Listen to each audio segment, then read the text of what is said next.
or Nana, whatever your name is. But I can't because I have another engagement. But I'm telling you, go back and listen to that Rolling Stones live album, the Macambo, Live at the Macambo, something like that. Oh, it is great. Derek says, and then just for comparing and contrasting, I listened to, because they just released a live album, haven't they? It was at, I can't remember. Anyway, it's a massive gig. And they sounded pretty much the same. From a gig in early 1970s to now, and they sound pretty much the same. I mean, a little bit more shambolic now, a little, because they were always shambolic. They always sounded to me like a band that was playing while falling downstairs. There was a bit of sort of fraying at the edges, and there was a sort of a tension that are they actually going to make it to the end of the song, or are they going to all go on in different directions, and it won't be a song anymore, it'll just be a noise.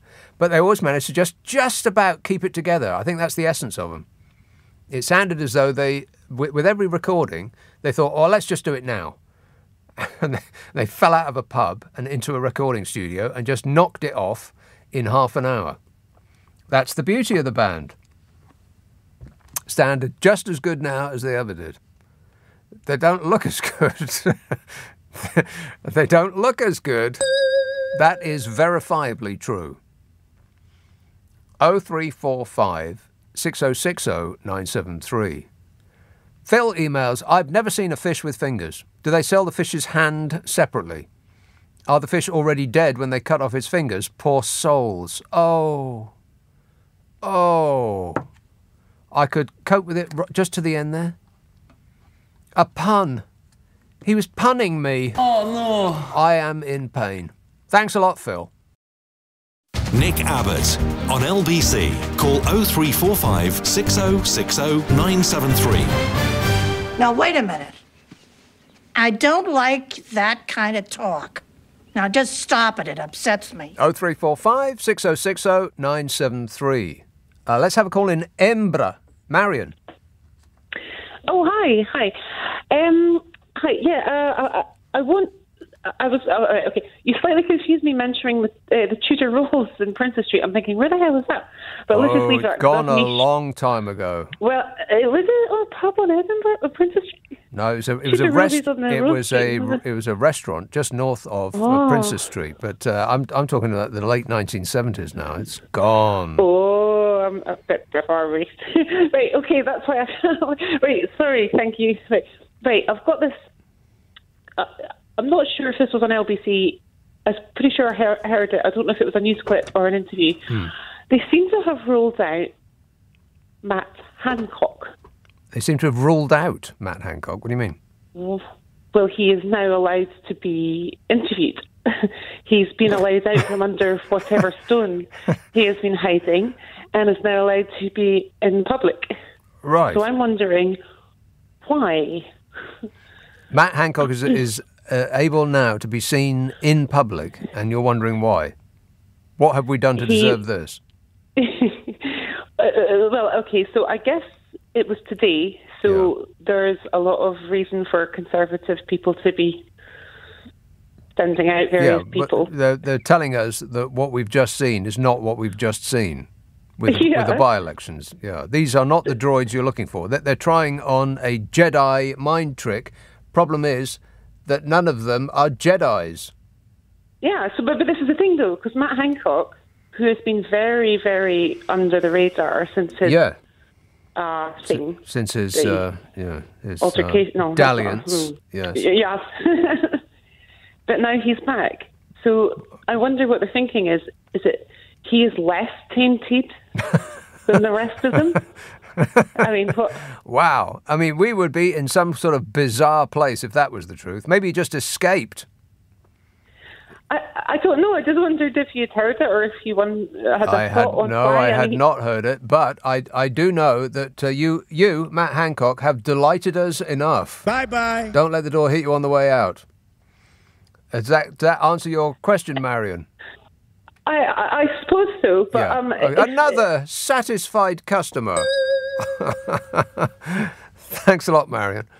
0345 6060 973. Anybody want to hear Matt Hancock's opinion on anything? No, no, no, no, no. No is the answer to that. And furthermore... No. Derek texts, about Alex Harvey, one of his stage sets included 2 session singers dressed in long gold shiny dresses.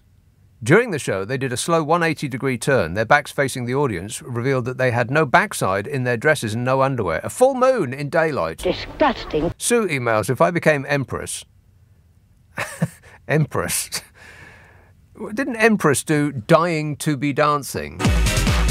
I bet I got that right, too. 1980s on Solar Records. I bet I got that right. God, I am on a roll tonight. I'm remembering all sorts of useless information. Empress, Dying to be Dancing. I bet that's right. It's a great song, too.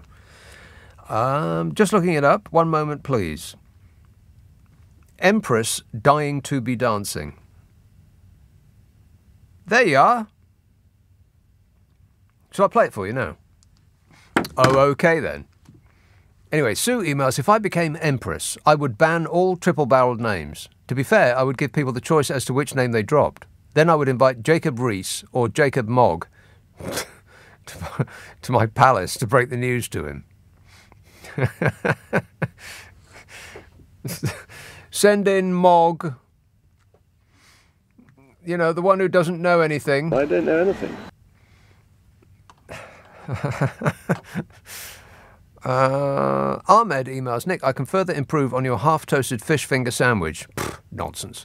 He says, add half cream cheese, half mayo, mixed with diced onion, gherkins and chopped mint. Well, that does sound like an improvement. I think I like it. I haven't even tried it yet and I like it. Which is the opposite to, you know, how I used to be as a kid. Oh, Mum, I like... Sprouts, I don't like them. You haven't tried them. Oldbury, Ranjit. Hiya, mate. You all right? Yes, good, thanks, mate. Okay. Hello, Nick. Sorry. Yeah. Right, Nick, you know, a couple of little things I want to pick up on. Yeah. You know, when the Air Force One lands anywhere, right, you have a brand new, not a brand new, but a shiny 747 where the president comes out with his sunglasses on and holding his missus' hand. Yeah, right. And when you see Boris Johnson come out of a grey, matte grey Air Force plane, it's like if it Wurzel Gummidge comes out with Aunt Sally. Right. It is a little bit embarrassing. This is the leader of this country, this pile of laundry that's just rolled down the plane steps. Yeah. And then while I've been waiting to speak to you, I was just wondering, can you imagine a double date with Donald Trump, Melania, and Boris Johnson and his missus? When they go to the toilet, what would the women talk about? Well, I have absolutely no idea, and it's not something I want to think of right now, Ranjit. He called you Melania. I don't care. She's actually not that bothered. Thanks a lot, Ranjit. 0345 6060 973.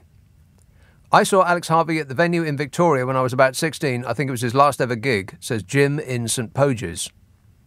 If there is indeed such a place. Oh, Stoke Poges. Even worse. The venue in Victoria when I was about 16. Well, how old were you, Jim? I mean, how old are you? Oh, never mind. Who cares? A highlight when he was announced. Oh, there's more. Is this all one email? Oh, my God, it's like a book. I can't read all that. I'll read it to myself in a break, and then I'll see whether it's worth the reading, because I wouldn't want to waste your time. John emails, Nick, when the Canadian police met the Stones, they may have said, bonjour, bonjour, bonjour. Right. That is so weak, John. I would presumably you're going under a pseudonym there. John is not your actual name, because if there's any chance that somebody would divine who it is that had sent that in, too embarrassing. The shame would follow you for the rest of your life. Let's have. I'm not taking line 1, by the way. Not now. Not ever. Never. Nick, have you heard the word of the Lord? It's Jesus calling you, Nick. That guy. Nope. Stoke Newington. Hello, Keith. Me, good evening. Keith. Yeah, cool. Listen, I wanted to talk about Roe versus Wade. Oh, but before you do, before you try to really? do that... Abortion? But before I get into that, I just want to tell you, I joined the Wembley Sea Cadet Corps at the age of 12 with a guy called Keith Moon. Oh, yeah. And ended up the Who. And the Sea Cadet Bugle Band was the start of that band, start of the Who. The Sea Cadet Bugle Band. Well, what instrument did Keith Moon play back then? The bugle. Oh. So you were all playing bugles? You kind of. And Roger Daughtry, my cousin married Roger Daughtry's sister. So you go back a long way. I'm now 74. 74 years old. Unfortunately, I'm on the wrong page to give you my happy birthday treat. But that's not quite my birthday, yeah. Oh, well, then you get nothing. Sorry about that. Okay, well, I'll wait till in February I'm 74. I'll give you another buzz. But he played, this guy I'm talking to right now, Keith, played with the actual Keith Moon. Yes, correct.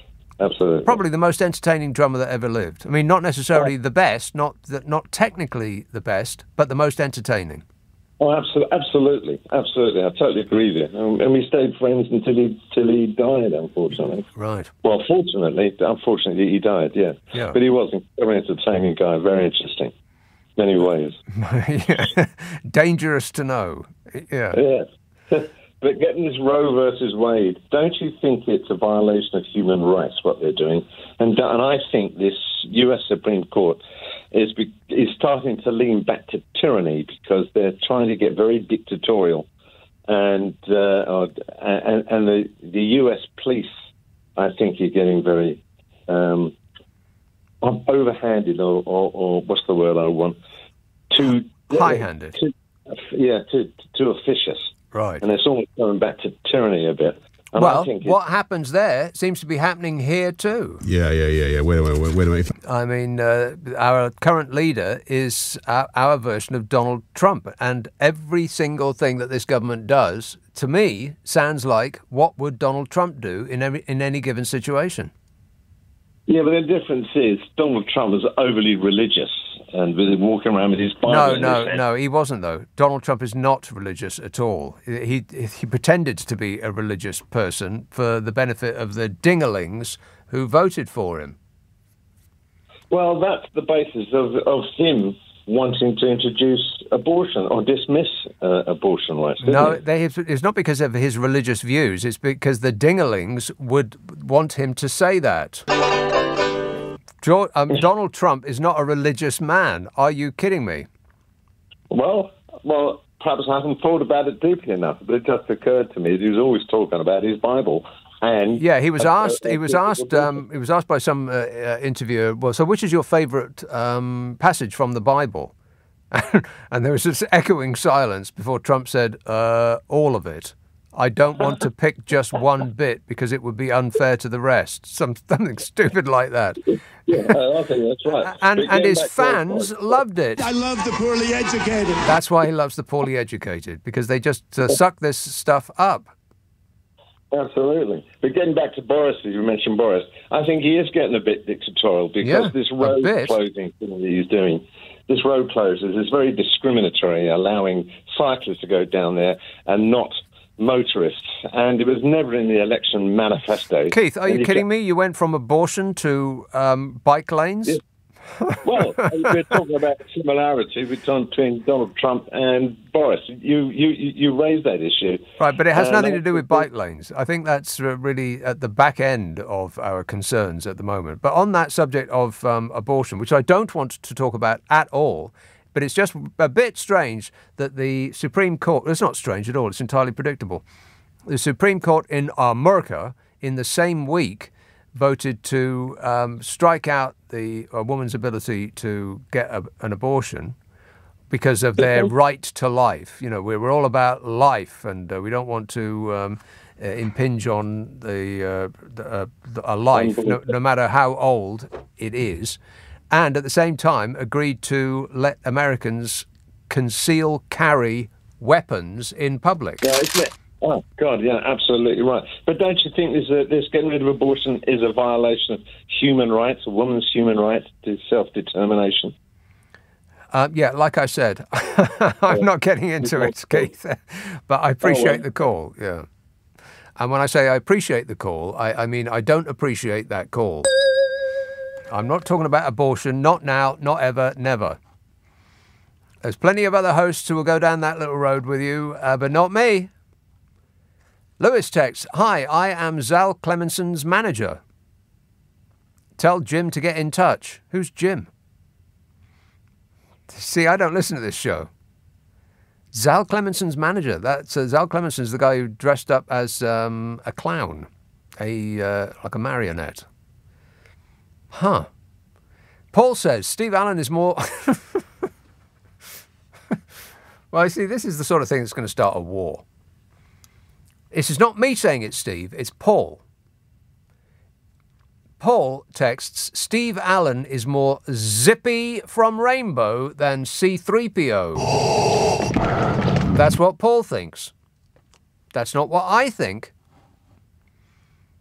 Leeds. Hello, Felix. Hi.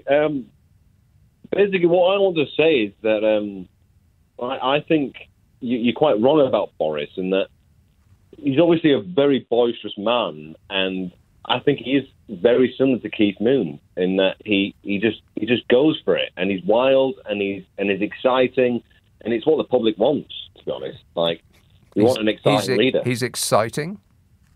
Yeah, of course he is, yeah. And he's got great policies.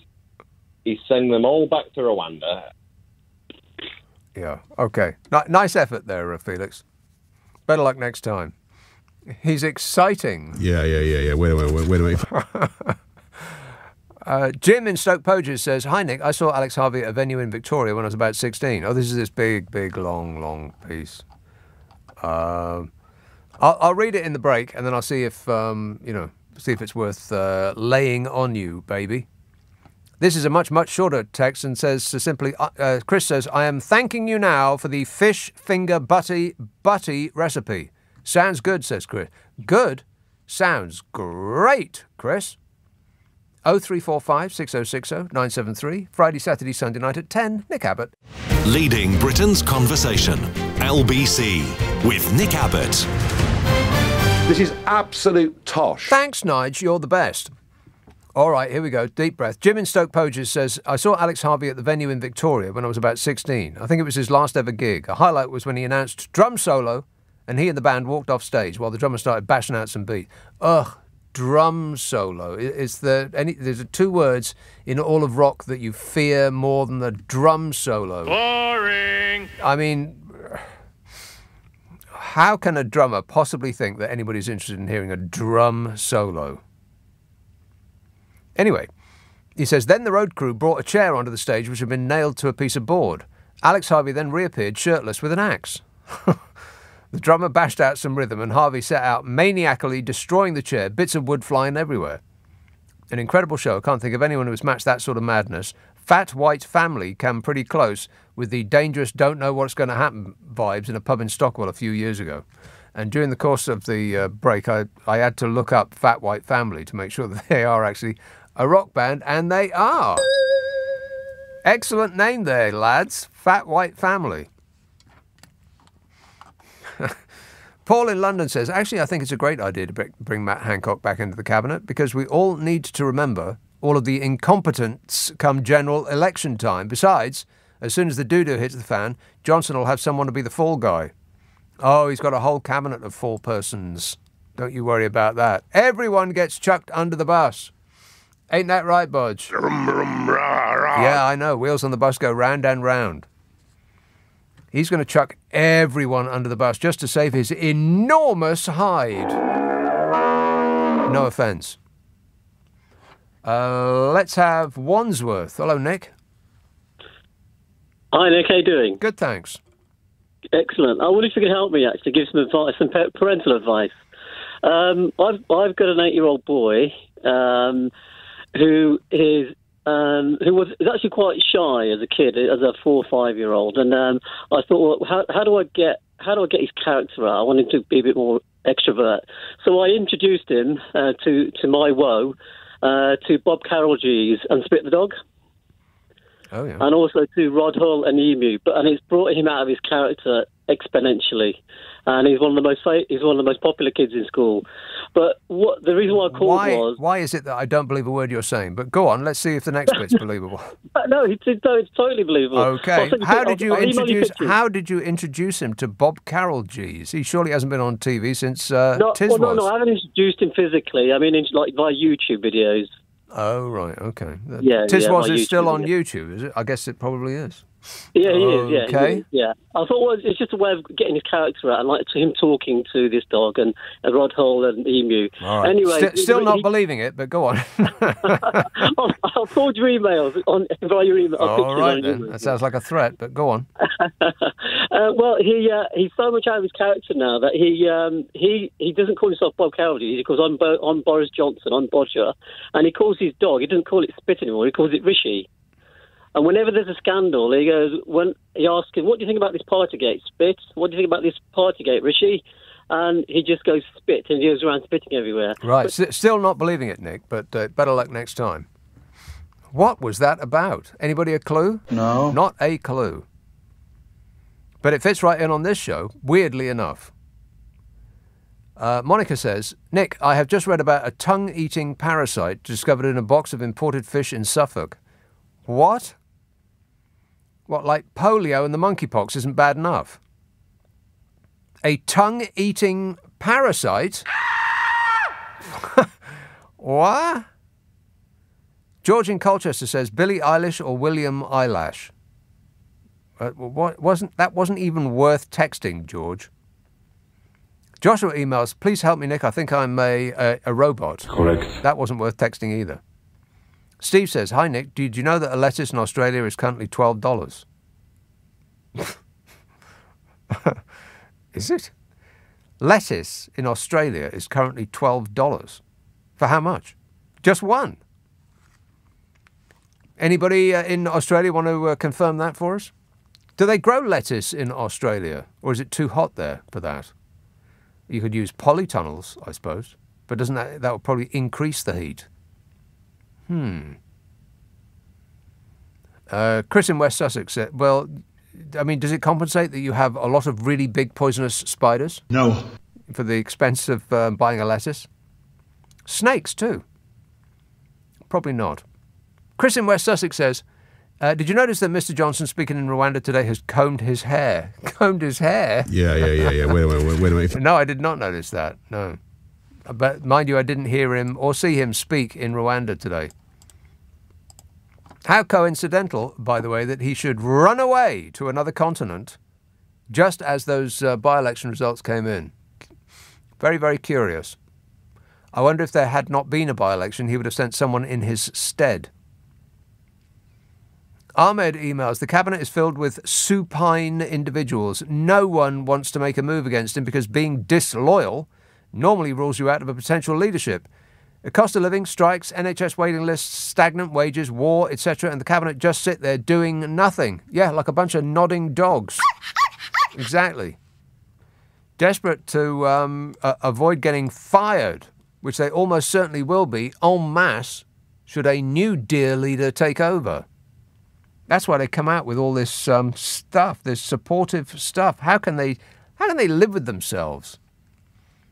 I haven't actually got much into the by-election. I've been too distracted by all of these other issues that we've been talking about. Don't ask me what they were. I don't listen to this show. And I don't recommend that you do either. Simon in Sutton Coldfield says, can you please ask your roving bus stop correspondent what time the 57 is due and if it runs on Sunday? As for Tapas at the Bus Stop, that was the name of the experimental album that Elvis released with Van Halen and David Essex. What did David Essex used to put in his eyes, by the way?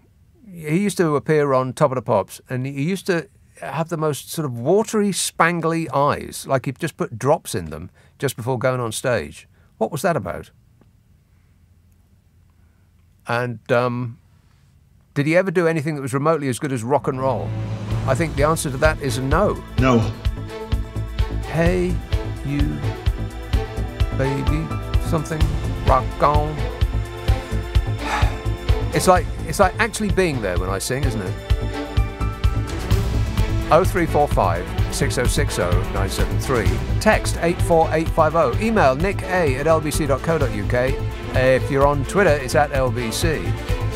This anonymous text, the last one for this hour, says the only exception to the drum solo rule is Moby Dick or out of Led Zeppelin. No, it isn't. There is no exception to the drum solo rule.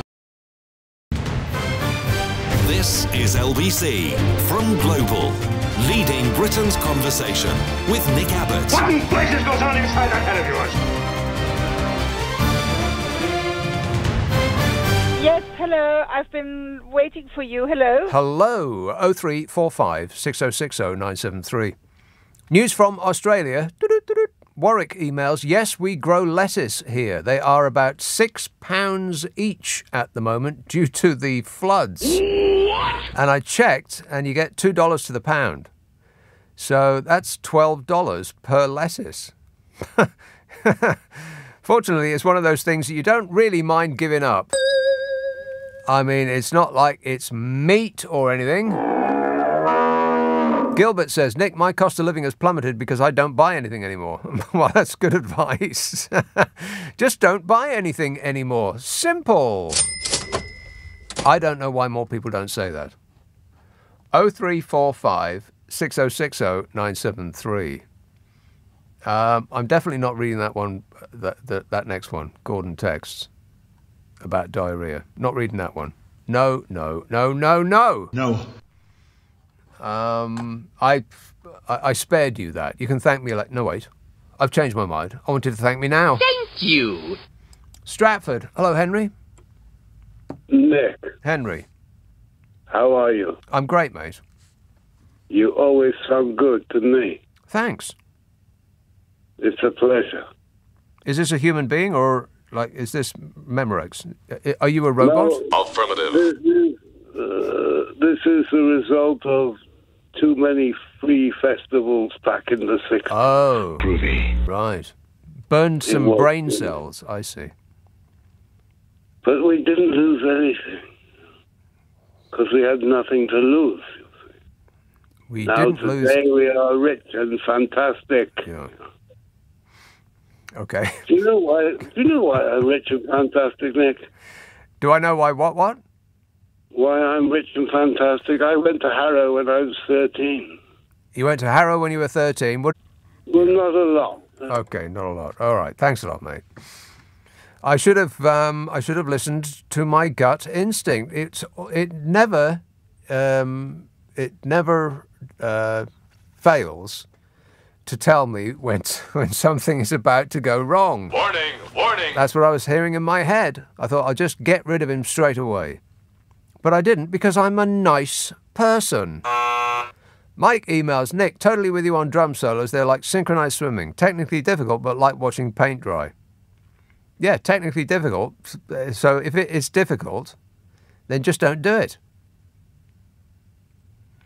Alexandra in Crystal Palace says, hey, Nick, always thought that Mark E. Smith would have ended up going into politics.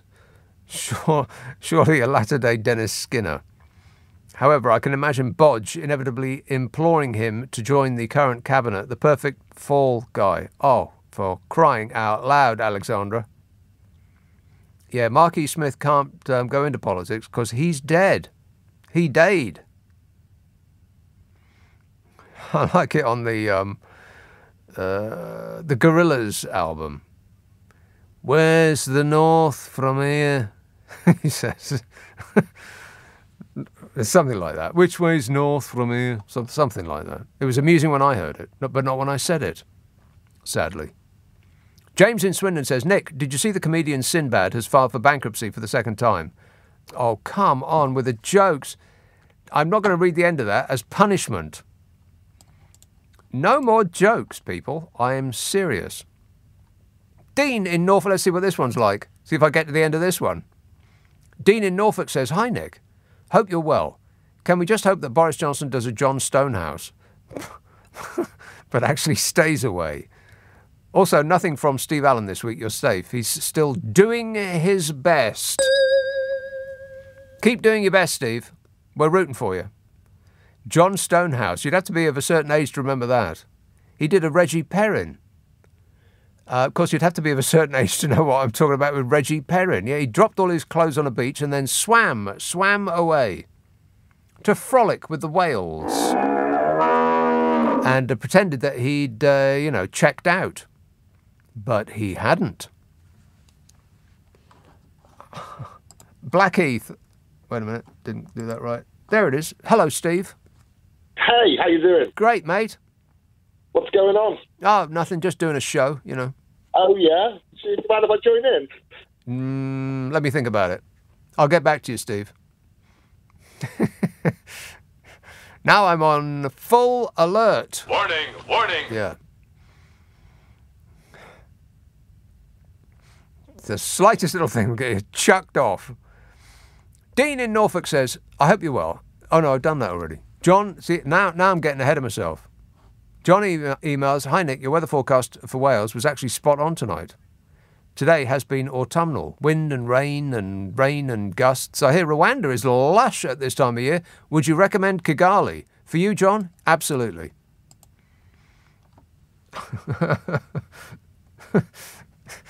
Yeah, we'll wave you off at the airport. Bye-bye. Natalie says, Hi Nick, it was great to see Johnson being interviewed by Krishnan Gurumurthy about the by-election defeats and Dowden's departure. Bodge attempted the usual harumph and bluster, but it was actually pretty muted. It's like he's developed a tiny puncture and is slowly deflating. Soon he's going to be like an I can't say that. Natalie, that's very rude.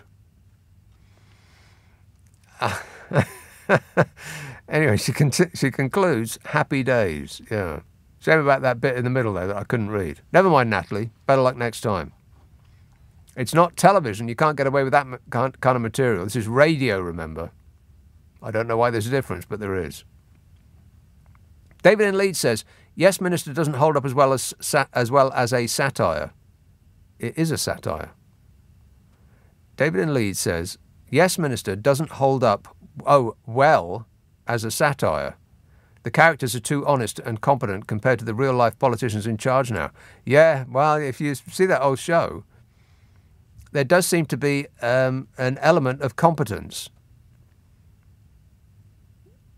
It is a bit real, though. I mean, it always was, but I guess it's become even more real. And I'll say it again. There's a comedy film called Idiocracy. There's also one called Don't Look Up, and they're both sort of about the same thing, and you should see both of them.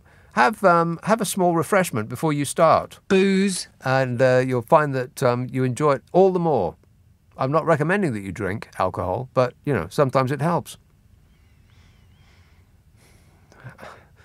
Edward says, have you noticed that most men called Oliver have that typical innocent orphan Oliver look?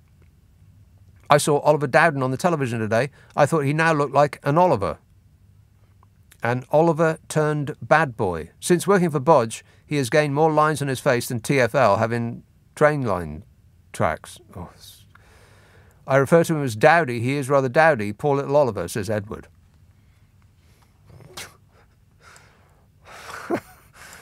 Maybe I should have somebody read these out before I get... Oh, look at that. I'm almost at the end. I'm almost at the end of the list. Wow, I've never done that before on a Friday night. I am rocking and rolling on this show.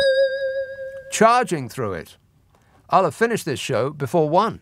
And then I guess if I finish the show before 1, like if I do all my work, can I just go? Finished. Paddington. Hello, Richard. Yeah, the lettuce situation in Australia is got to a crisis. Really?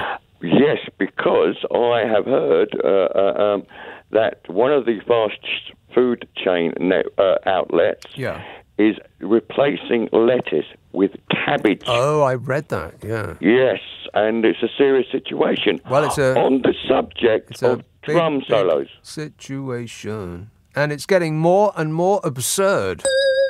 Yes. On the drum solos. Keith Moon, I saw him about 3 times in the 70s, never did a drum solo. They never stopped the show, and it was drum solos that turned me on to punk rock. Yes. Yeah, drum solos and 12-minute long keyboard solos will do it to you every time. Yeah. Good old punk rock is all done in 3 minutes. Yep, 2.5 would be better. Yeah. All right. Thanks a lot, Richard. One of the longest song titles also happens to be one of the shortest songs in the history of modern music. Do you know which one I'm talking about? Extra points for guessing it. One of the longest song titles, one of the shortest songs in modern music history. Or at least that was a hit. Mark in Andover says, "Hi Nick, have you ever heard of the music genre house house? House house. I love it, doing a whole weekend of it in July," says Mark. House house. What's house house? Does it sound like this? I mean, that's just house, isn't it? Well, that's sort of like techno.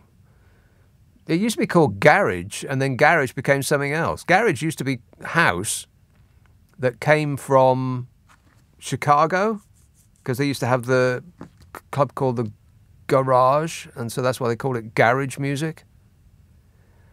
And it just used to be house music, and then it became something else. And garage now is something dreadful that the kids listen to.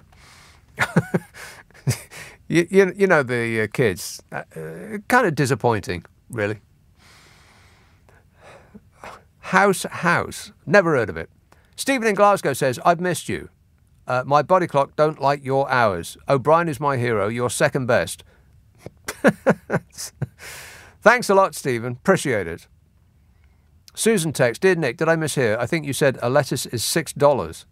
If there are $2 to the pound, a lettuce is £3, not 12. Wait. No, somebody said $12. Or was it £12? I don't know. It doesn't really matter. You're not in Australia. You're not going to buy lettuce. It's not something you'd really miss. Not really. You'd be able to substitute it for something else. Substitute lettuce for something. Get Pete on the phone. He's going to have to rewrite that song. 0345 6060 973. This show has run away with me. I was going to look at this. I've got about 50 pages of material in front of me, all about the issues and what have we talked about so far tonight. This show is a disgrace. Nobody should listen to this programme, and that is the official position of LBC. This is LBC with Nick Abbott. You're joking. 0345 6060 973. Let's have a call in. Who's been waiting the longest? Let me be totally fair about this. Ilford, Abs. Yeah, hi. Abs. How you doing, bro? Okay. Yeah. And Nick, I love you, man. I think you're amazing, man. You're so funny.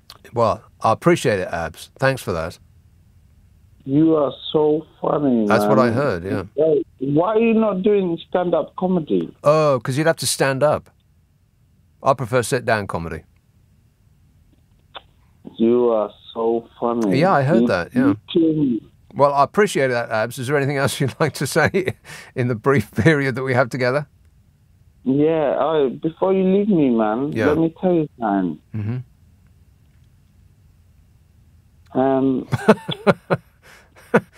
You know what? You just left me. Yeah, I know. I've touched you in a deep and meaningful way. Thanks a lot, Abs. Appreciate it. Thank you. Luke in Warwickshire says, "I'm a pro drummer. I hate playing them," as in drum solos. "I hate playing them. I hate listening to them. I hate seeing them. I hate thinking about them," says Luke in Warwickshire. And he's an expert. Yeah, me too. Nobody likes a drum solo. Oh, the absolute worst of all time was Ginger Baker. Oh, my God.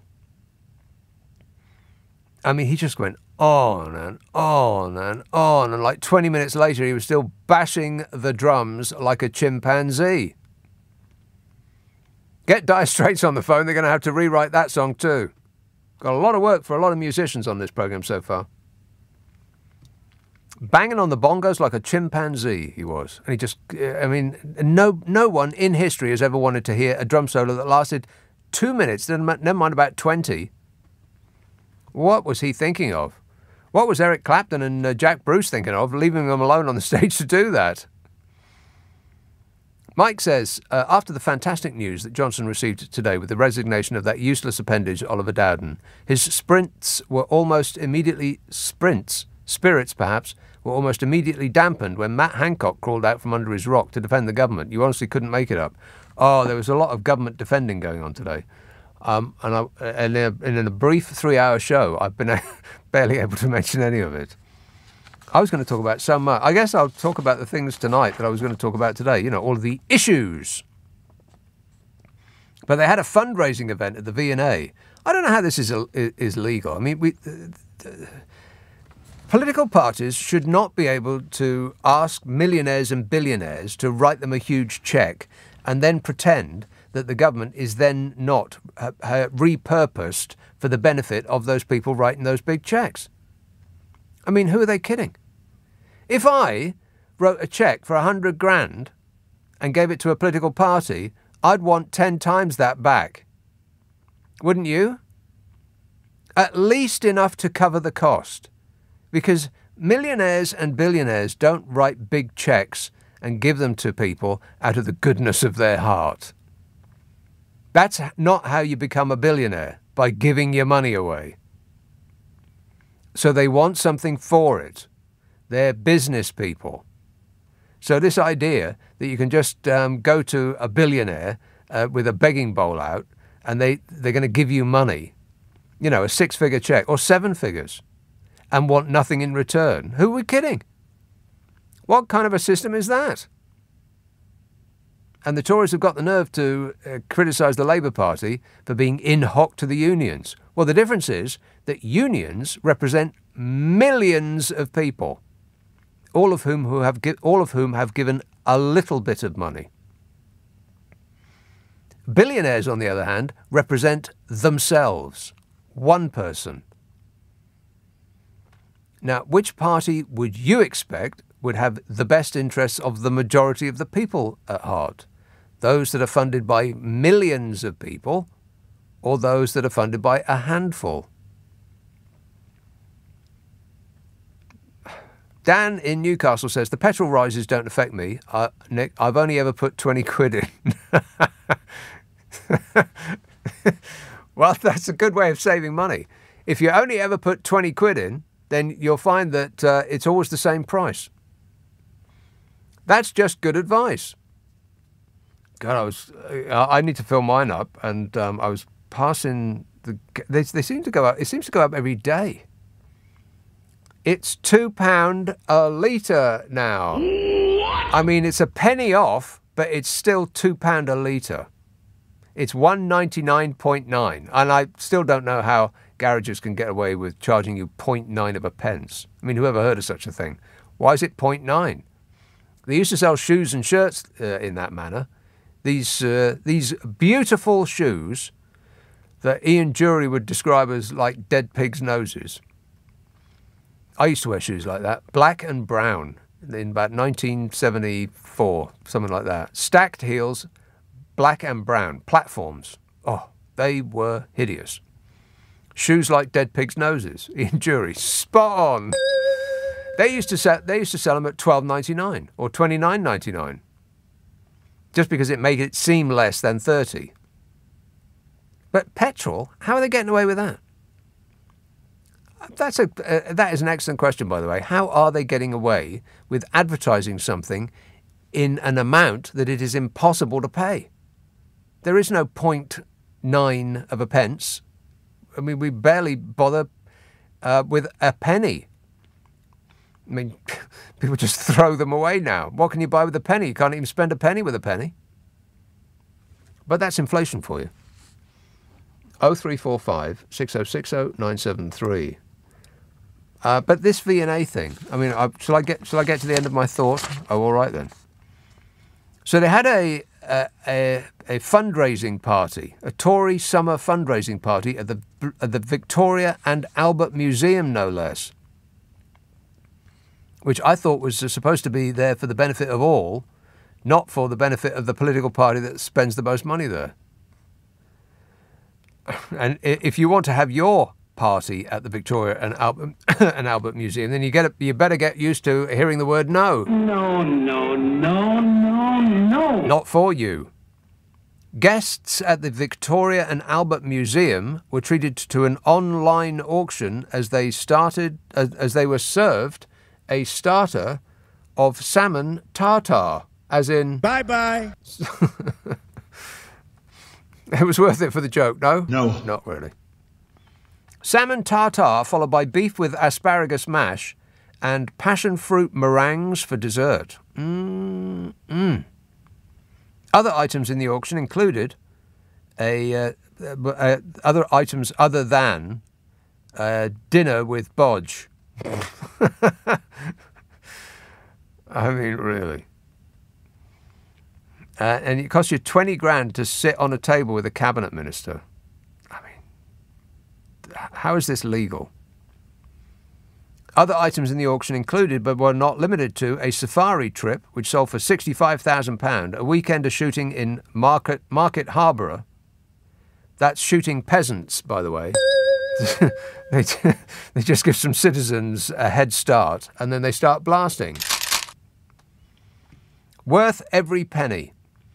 Also a wine tasting event, which went for £30,000. Booze. I would combine the two. I would start with the wine tasting and then start blasting at peasants.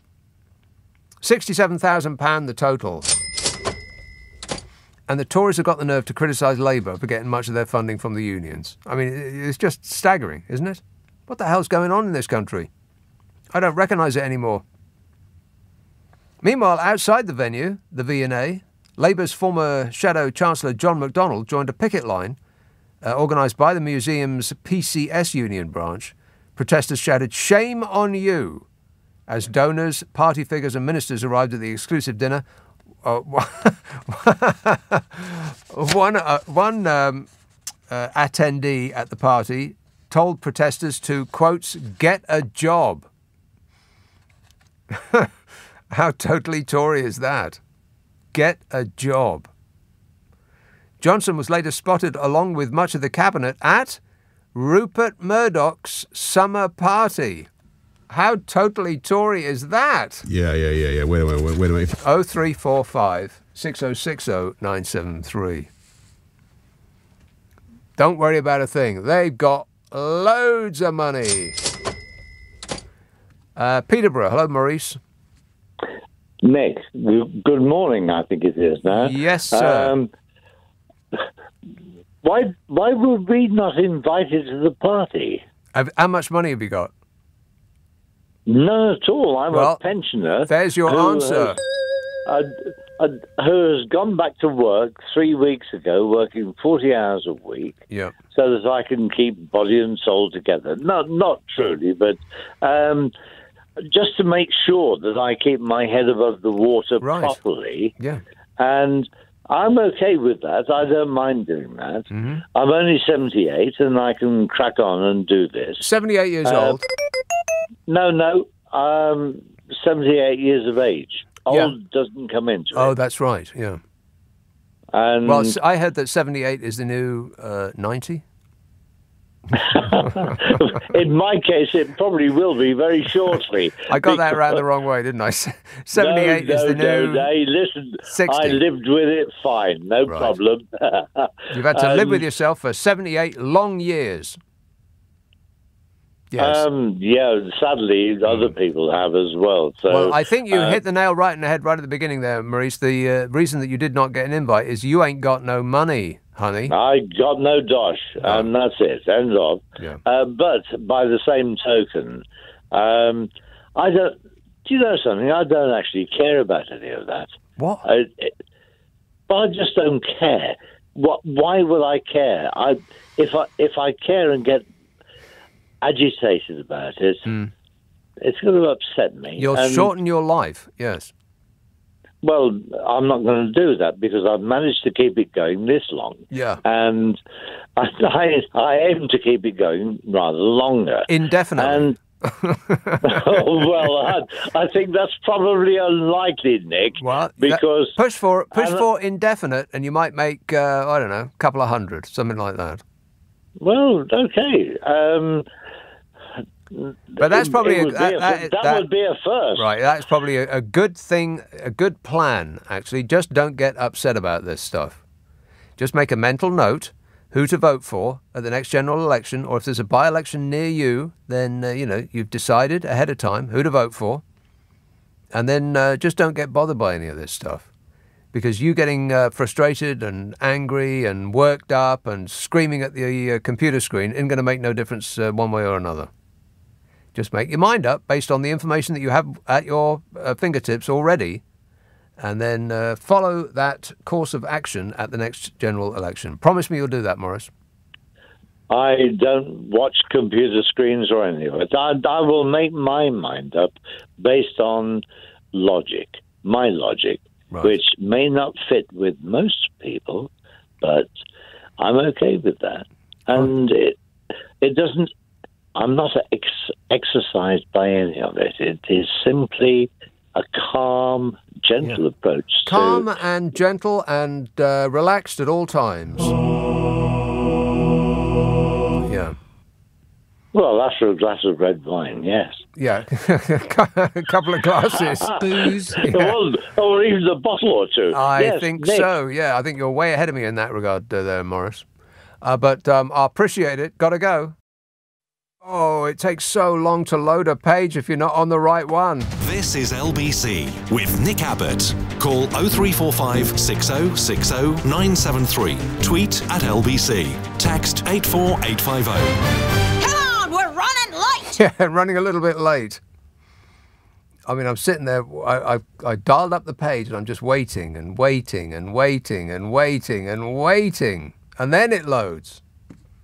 But you know me, I never complain. 0345 6060 973. Jim text Nick, house, garage, what's next? Outside toilet music.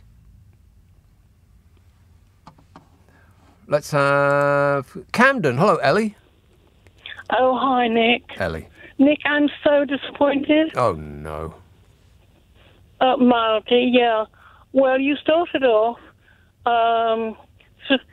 when I got filled with resentment when I heard that despicable shower, Bill Belief shower, had desecrated the V&A by actually having the nerve desecrated to go fill their bellies there, as well as their pockets. Mm-hmm. And for the first time, instead of despising them, I felt utterly resentful because that is partly my property, and I didn't say they could go there. Right.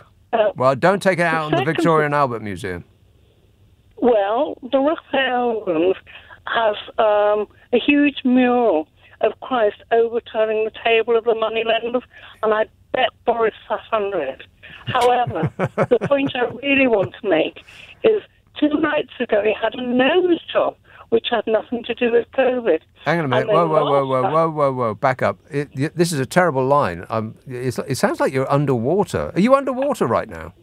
No, it's just a terrible mobile. Just a terrible mobile phone. Okay, so something about what?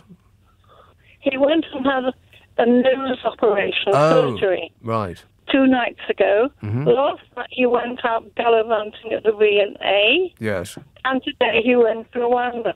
And given the nose job, I'm beginning to wonder where he gets both his boisterous stupidity and fascist plan, as well as managing to gallivant around the world and run away. Yeah, I think I know where you're going with that, Ellie. Yeah, probably. Yeah, I think you're probably right. That certainly seems to be the feeling among the Twitterati. Thanks a lot, Ellie. Appreciate it. Get yourself a new phone. That was awful, that phone. It did sound like she was like she'd gone down with the ship. Freddie in Lewisham says, having been to Ronnie Scott's for the first time recently, I witnessed my first live drum solo. Oh, no. He was super lame and clearly trying to show off. Give me Animal from the Muppets any day, says Freddie. Yeah, you know, Keith Moon, I don't know. I didn't see every show that The Who ever did, but I seriously doubt that he ever did a drum solo. Why would anybody want to do that? Why would anybody want to hear it? No one wants to hear a drum solo. At all. Ever. Let's have Dulwich. Heather. Hello. Heather. Hi. I've tried to text you, but my phone wouldn't let me, so I've called to say, you know the song title, like the longest song title with the shortest song? Yes. Is it This Town Ain't Big Enough for the Both of Us by Sparks? No. Oh, no. That's not a very long title. This town ain't big enough for the both of us. Da da da da. Oh, well. No, it starts with the word ever. Right. I better go because I don't know it. Well, then that sounds like it's time for bed. Thanks a lot, Heather. 0345 6060 973. Adrienne texts, try listening to Gene Krupa playing the drum solo to Sing Sing Sing with the Benny Goodman Band. Legendary. Yeah, I do know that. But, you know, Gene Krupa's, by many accounts, one of the best drummers that ever lived. But even so... Kieran in Maidstone says, hi, Nick, has old Moggy found any more benefits of Brexit? What does that guy do all day? I mean, seriously, for his money, for the money that we're paying him, which is a considerable amount, what does he do all day? Apart from push his spectacles up his nose and act superior. What does he actually do? I mean, he gets in at, let's say, 9. What does he do then? At work. I'm keen to find out. Mr. Brexit Opportunities. Has he found any yet? No. No, he keeps farming his job out to the general blooming public. He said the other day that we should scour through EU legal rules and regulations and pick out the ones we like the least. Like anybody's going to do that. Hundreds of pages of dense legalese, and he thinks that people are going to skim through it. All he could say when he was interviewed today, I saw clips of it, was, I mean, just incredible. This is what he said was our Brexit bonus. And it's the only one he could come up with, other than you save 2p on a fish finger, was the exit signs in the Dartford Tunnel are in metres, not yards. I mean, really. It's just staggering, isn't it? He is an entire person who has been purposed to find Brexit opportunities. They are so thin on the ground that he can't come up with any himself, apart from we could change the exit signs in the Dartford Tunnel from metres to yards, because, you know, that would improve our lives. What's he talking about? But he says this in this supercilious, kind of, I know you're so stupid, but try and keep up sort of way. That preposterous put-on accent that he's been doing his entire life. He doesn't know where it starts and he stops anymore. And he keeps farming out his ridiculous job to us. We're paying you. Not the other way around. I mean, it just is, it's just incredible. What on earth has happened to this country? I mean, I would love to know. Was it something we said? It must have been something we did. We must have been very bad to deserve this. Let's have Tottenham. Hello, Saul. Oh, hello, Saul. Thanks, Michael. I just thought I'd ring because you're talking about drum solos. Yes. Now, I mean, I'm a drummer, and I don't do drum solos really. Good. Not really into them, but I love listening to a good drum solo. Name one. Well, I think like there's a few people that can do it well, but like Max Roach. If you ever listen to Max Roach, the whole song plays, and then Max Roach, he'll play his solo, but the whole solo is based on the form and the melody of the song. And who's Max Roach? Oh, he's one of the greatest jazz drummers ever lived. Who does he play with? Sonny Rollins was one of his main collaborators. Lots of people, but in the late '60s. And then there's, of course, you just work your way up. Then there's Buddy Rich, but you've got to watch him like live on the Johnny Carson show. He's like he's acrobatic. It's beautiful. Mm-hmm. I think I saw that on the Johnny Carson show. I think I've seen that actual clip, and I don't care how good they are. It's still a drum solo.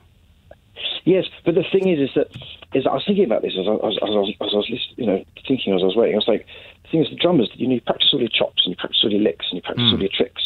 But what you've got to do as a drummer is you've just got to hold it down and like play the arrangement of the song. Yeah. But you're practicing all this stuff, and I think there comes a point where the drummer's just got to let off some steam. The lid's just got to come off the pot, and when it does, you know what I mean. The audience are just like, it has to come at the right time, but they're gagging for it, and when it does, it's just killer. And then the lid gets put back on again. No. No audience is ever gagging for a drum solo. Not now, not ever, never. Well, I mean, it very much depends on how long we're talking about. I mean, if it's more than 15 seconds, it's too long. Well, it should be like the form of the song. It should be like the melodic form of the song. So it could be twice that. But then there is Ginger Baker, because you mentioned Ginger Baker. And I just thought I have to talk about it, because I've got a record by Traffic. Right? It's just one of his big sort of rock bands, and I didn't like the records. I didn't like much of it at all. And then it's 2 records, and then I put one side of the record and I started it, and it's a drum solo. I mean, you're talking about the beginning of a record, right? And it's continuing, and I looked at the record, it's going on for like 5 minutes, and I looked at the record, and there's no line in the record. It just goes. Time to take that record off. I couldn't. I literally listened. It was 25 minutes long. No. And it was a live performance. I would have walked out. I would have left. I don't care who else was in the band. I wouldn't have waited for them to return to the stage. That is painful. I mean, he has to be one of the most overrated musicians of all time. Overrated by himself. Well, he's Ginger Baker. I mean, he is Ginger Baker. It's the whole man. It's everything he represented. And I didn't like anything he's ever done. Not really anything that he's ever done. Can't stay in the same room as Ginger Baker. No, thank you. Appreciate it, but no thanks. Well, I ended up keeping the record because I just thought it was so audacious to have a 25-minute drum solo. I just thought this is priceless, Yeah. And but I just wanted to sort of big up. As in, I wouldn't give you a penny for it.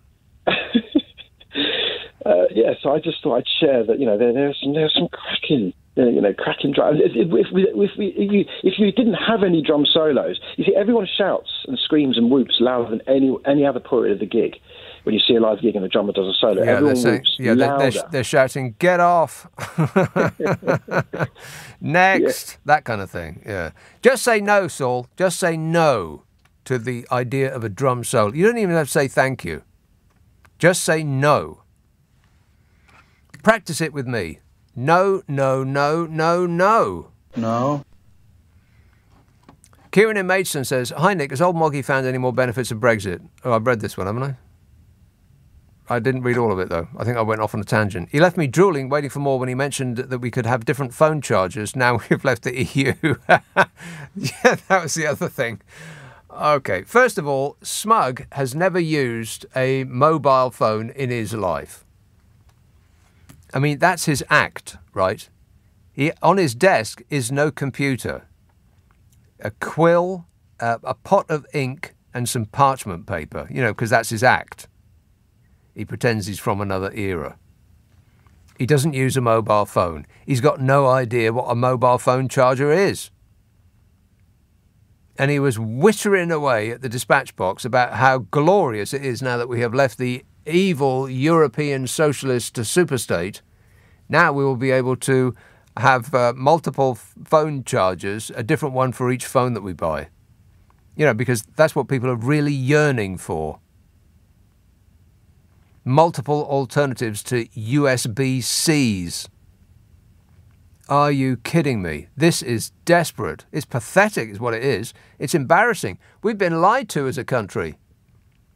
We've been lied to by a bunch of charlatans that knew they were lying to us when they persuaded us to vote to leave the European Union. Absolutely nothing good has come from it, and they, the people that insisted that we vote their way, are so clueless as to what the positives are that they have farmed out searching for them to the general public, who shrug their shoulders and say, well, we don't know, it's your job.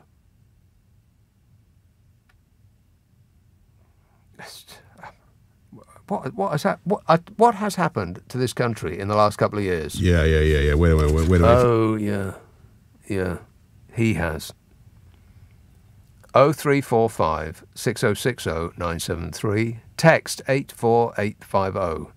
Email nica@lbc.co.uk. And if you're on Twitter, it's @LBC.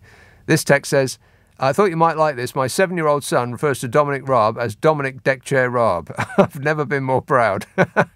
Well, you want to teach him that it's angular, tetchy, humanoid Dominic Deckchair Raab. Get it right? This is LBC with Nick Abbott. Call 0345 6060 973. Tweet @LBC. Text 84850. Come on, we're running late. 0345 6060 973. Sue texts on the subject of drummers. She says, Ginger Baker goes to our church in Chislehurst from time to time. Is that right, Sue? There's absolutely no reason why I would disbelieve you on that score. His ghostly presence can still be felt. Really. Barnet. Hello, Emma. Emma. Hello. Yes, Emma. Hi. Sorry, I've been waiting to get on. I just wanted to say I've really enjoyed your radio programme. Thanks, Emma. And I'm sorry, I know you're a bit in the doldrums about all the politics and everything. You sounded a bit like Zelda. But I know it's really sad, but I'm just wondering, all the sadness who's Zelda? and all the... Well, don't worry about Zelda. But in all the sadness... But I am. In all the sadness, now you brought Zelda up, wrong, I can't think of anything else. Zelda's like a sort of a witchy face. Oh, yeah. In all the sadness in the world, what do you think about Kate Bush being at number 1? Oh, Surely Kate... that might make you happy. Yeah, a little bit happier. Kate Bush is number 1 with a bullet. Yeah.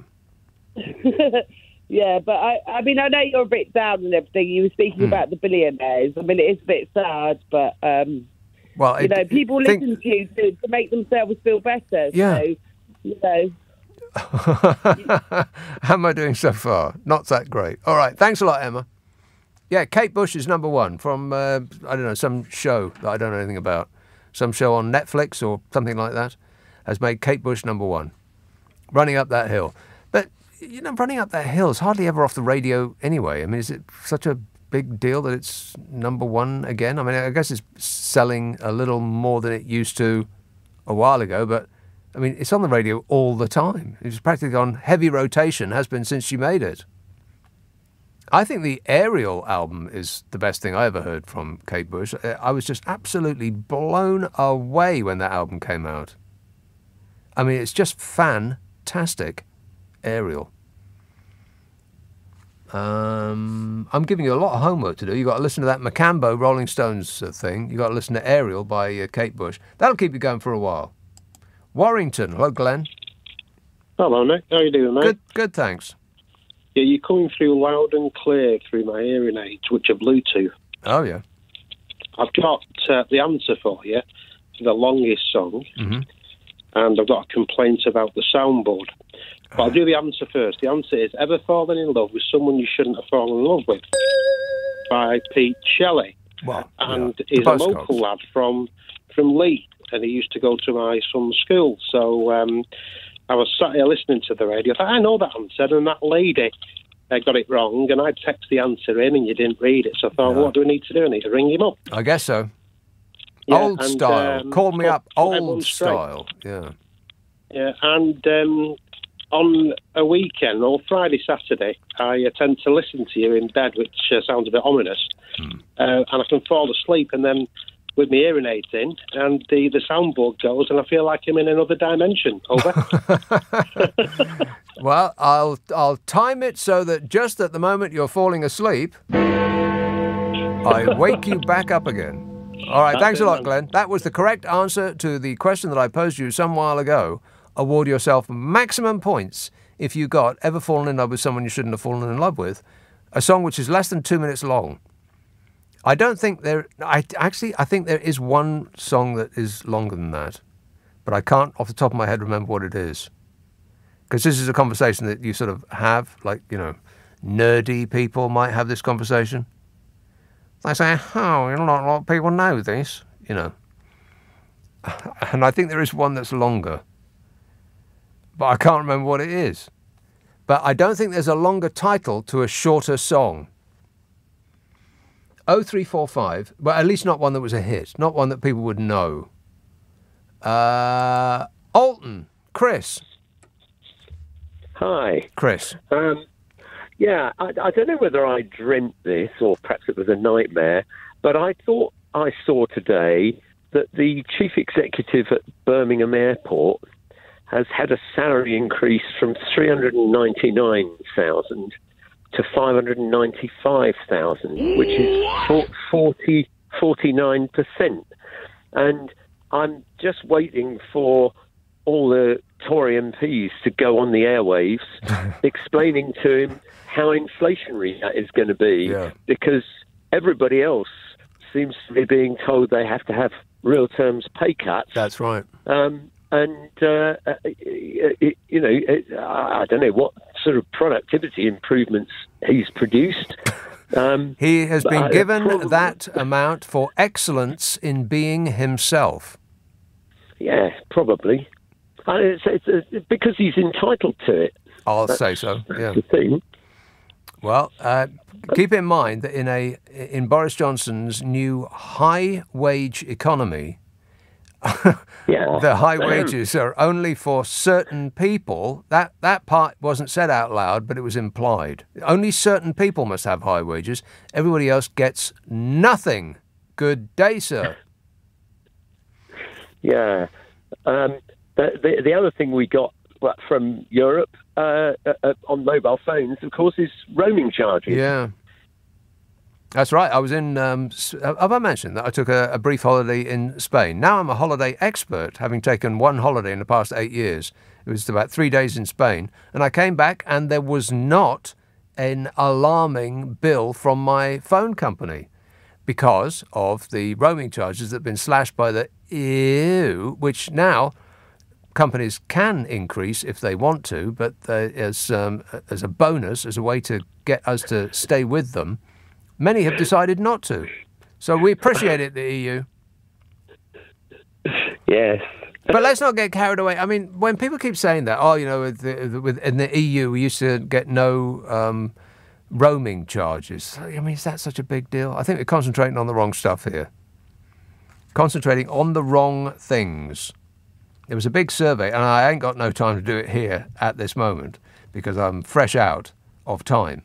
But there was a big report about the benefits or otherwise of being in the EU, and it put a number on it because, they can go through all these complicated arguments about trade and investment and all the rest of it. But that just, I don't know about you, but my mind just closes down if people start reading numbers at me. And 1, 2, 11. Yeah, like that. My mind just closes down. Boring. But if they put a number on it that you have lost per year by leaving the European Union, then suddenly I'm wide awake. And I want to know how much it is. But like I said, I haven't got any time to do that now. But all of the things that I was going to say today, I will say tonight, perhaps, and try and read up the rest of these texts and tweets and so on. And the last time I looked, I'd almost got to the end of them. But now there's 4 pages worth that I've still not read out yet. I am very bad at my job. Affirmative. 0345 6060 973. Woolwich. Hello, Richard. Oh, hi. Good evening. Hi. Yes, sir. the best movie about a drummer was Whiplash. I hate that movie. Hated that film. Well, the reason why is because the guy, the teacher, was a repellent individual. And so you were being asked to spend 2 hours in the company of a repellent individual. Not for me. I just didn't like him. I didn't like it. I didn't like anything about it. Well, do you know what? I agree with absolutely everything you say, but I'm sorry. On this one, I just disagree. Okay, then. But I tell you, but I would say also tonight I went to see the Elvis movie. Oh yeah. Don't bother. Oh my God, 3 hours. 3 hours. 3. Yes, it was more or less 3 hours, and it was just the most.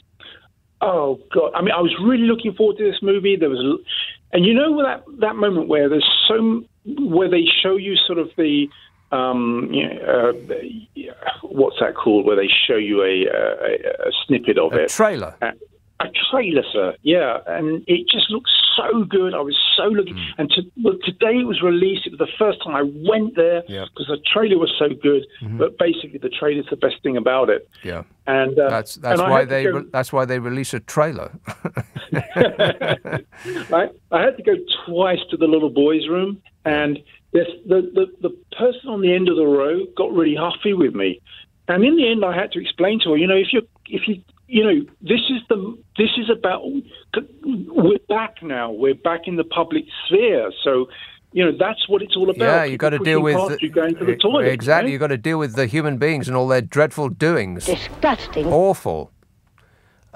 Don't drink a lot of liquid before you go to the cinema there, Richard. That's my best advice. And on that excellent piece of advice, that's it. If you subscribe to this podcast, well, this show comes out as a podcast, and if you subscribe to it, then, never mind. Just do a search on my name, Nick Abbott Podcast, and all three will become clear as though by magic.